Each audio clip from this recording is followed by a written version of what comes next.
सानुल सुबह अपनी गाड़ी में बैठा फोन देख रहा होता है कि अचानक प्रिया की कॉल आती है।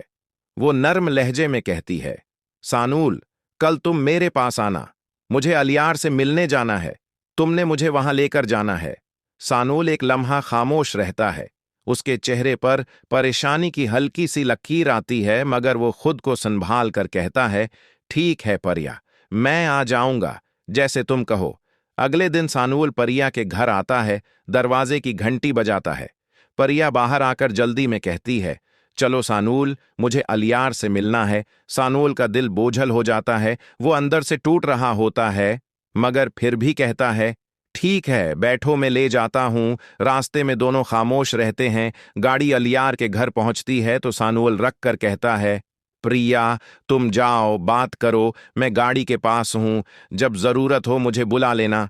परिया गाड़ी से उतरती है, मगर फिर रखकर सानुल को देखती है और कहती है, सानुल, मेरी कोई बात तुमसे छुपी नहीं, तुम मेरे साथ चलो। सानुल हल्का सा सर झुकाकर कहता है, जैसे तुम कहो, मगर वो जानबूझकर पीछे नहीं जाता। वापस गाड़ी में आकर बैठ जाता है। बाहर अलियार उसे देख लेता है, हाथ से इशारा करता है कि उधर आओ।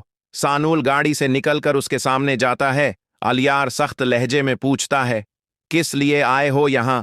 सानुल कहता है, मुझे परिया ने बुलाया है, मैं उसके साथ आया हूं।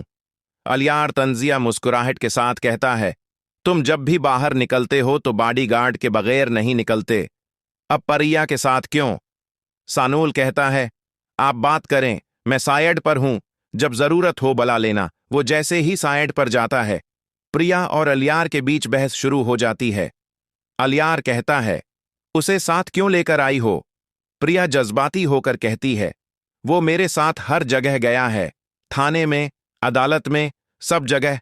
तुम्हारे बाप ने गलती की है, एक बार जाकर साबित कर दो कि उन्होंने ये नहीं किया, मैं तुमसे और तुम्हारे खानदान से माफी मांग लूंगी।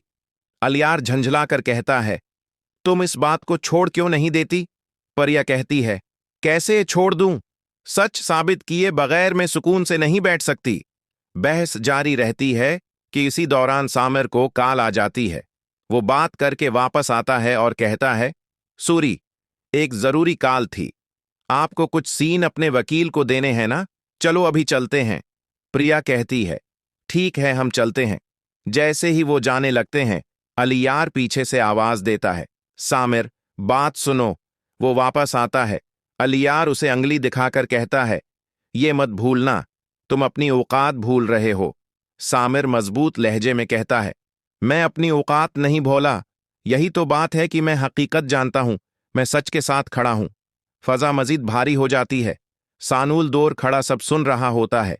उसकी आंखों में खामोश मोहब्बत, बेबसी और वफादारी एक साथ झलक रही होती है।